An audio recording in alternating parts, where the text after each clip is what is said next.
So early mid adolescence, ages 12 to 14, by myself, Gabriella Smith, and Brandy Kahlhofer.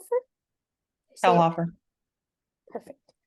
All right, so the first thing that we're going to talk about is developmental theories, and we chose Erikson's personality theory. Put this down here. And some things about this is that he was a student of Freud.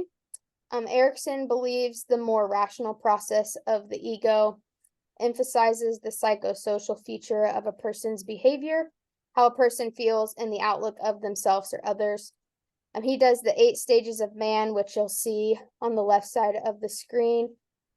Mistrust, autonomy versus shame and doubt, initiative versus guilt, industry versus inferiority, identity versus role confusion, intimacy versus isolation, generativity. Is that how you say it, Brandy?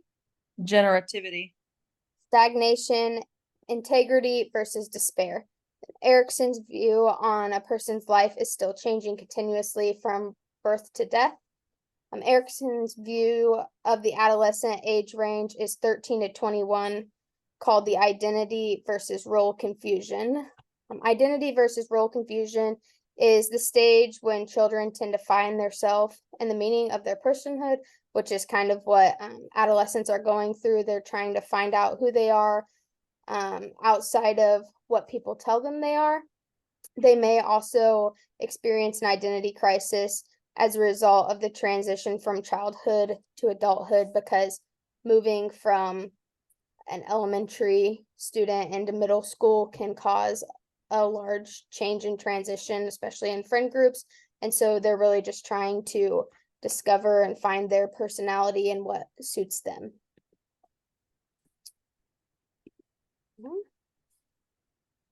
The next part is counselor skills. So some important skills as a counselor when counseling adolescents ages 12 to 14 is being able to be emotionally aware of their demands with their feelings and showing empathy. If they can tell that you really care, you'll go much further in your counseling session with them.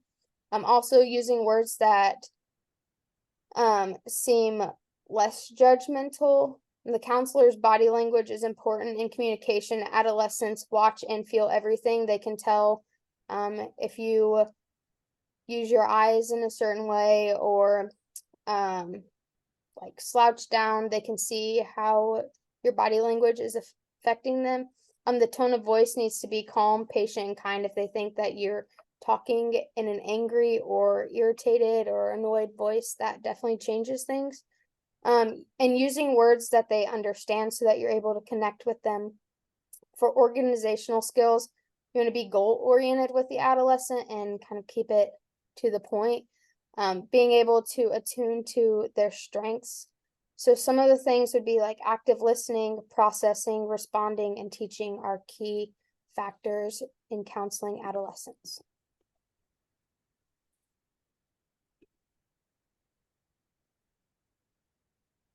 Counselor characteristics, and this is very important for the counselor to understand when they are meeting with an adolescent. A good characteristic of a counselor is someone who will be committed. It's a long term. We don't do a 2 week, 3 week, 4 week course or sessions with these kids. We do it once a week to twice a week. And it's a long haul. A lot of these kids have trauma and they're not looking to transition out of one therapist to the next because their needs aren't being met. So being committed and being there for them for the long haul is very important. Someone who is self-aware, that means you have to be aware of yourself, like literally, how am I feeling in this session with this adolescent?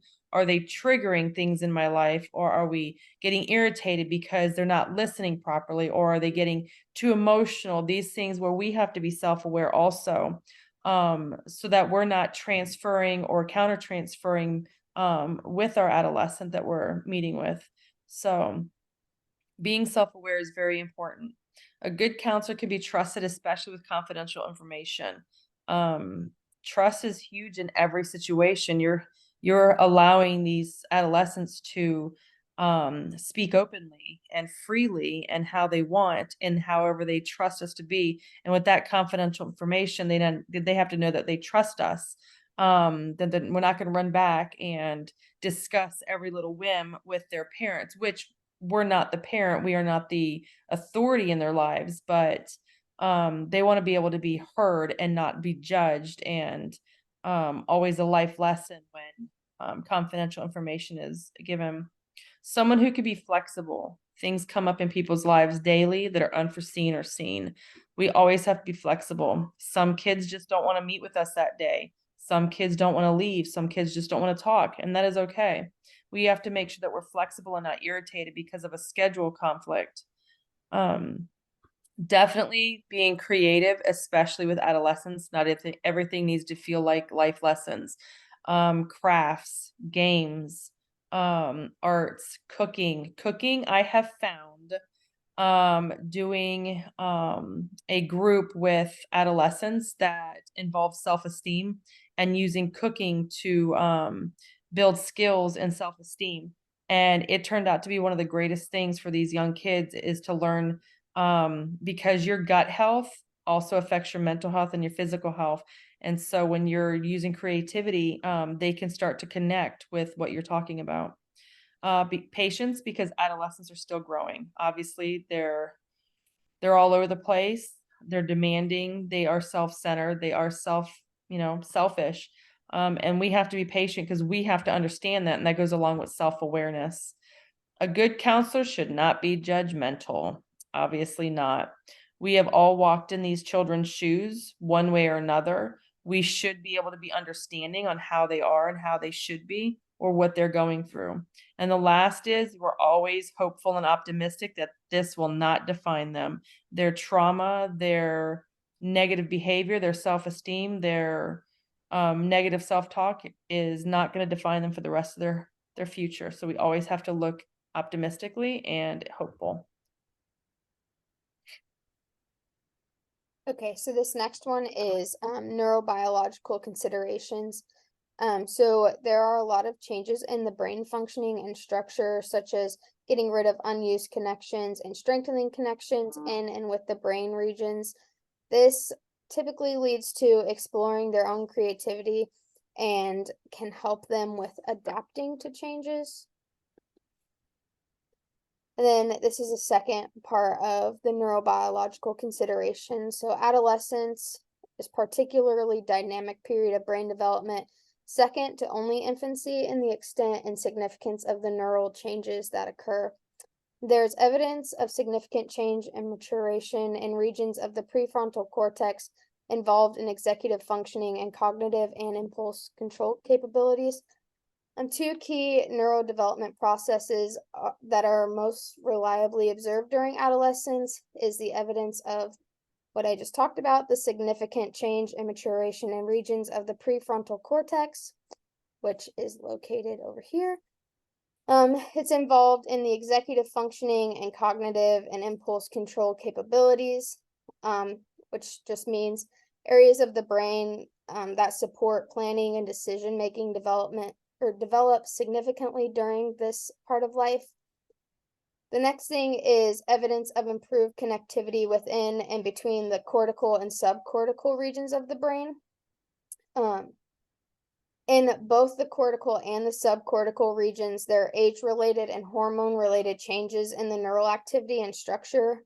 This includes an increased volume and connectivity.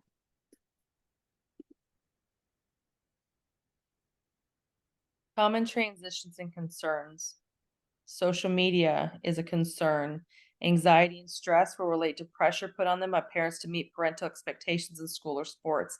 We all want our kids to do well. We all want them to be academically inclined. We want them to excel in their sports, but this also puts pressure on them to excel. So if they're not excelling and meeting the needs and the expectations, they're going to get stressed out and anxious. Anxiety and stress to fit in with peers. Our clothes aren't good enough, our hair's not good enough, our makeup's not good enough. And if we feel all that anxiousness because we are in class and we don't look as good as the other kids, or we didn't get things as the other kids are, that causes anxiety and stress and self-esteem. eating disorders in girls because they're not skinny enough. Puberty that brings out about sexual organs maturing. We all know how that goes. So puberty brings those on. And then they're starting to grow and mature, and they don't even really know what to do with it because maybe their parents didn't communicate all these aspects of puberty that brings on all these emotions and changes. The body changes at a fast pace with height, weight, voice, and emotions. Mentally, adolescents start to think more clearly about ideas in the world, views, and opinions of their own. And 9 times out of 10, when our adolescent comes with us with an opinion, we think that they're either arguing or being opinionated, but actually they are acting out their own self. Their views and opinions do matter. And the last one is lived experience in artifacts. So in the bottom left corner, you'll see some things that attract to the ages of 12 to 14, such as like a Polaroid, new shoes for girls, a Nintendo Switch, Xbox, some popular singers such as Olivia Rodrigo. Up in the middle, you'll see sports. A lot of kids this age are in sports. And then in the bottom right corner, you will see social media, which Brandy talked about in the last slide. Definitely kids live on social media, and that is kind of how who they are is formed. They form their personalities and their views of themselves based off of comments, likes, etc. on different social media platforms, and they always have a phone in their hand, and they just live on technology in these days. That is our presentation. References are down below.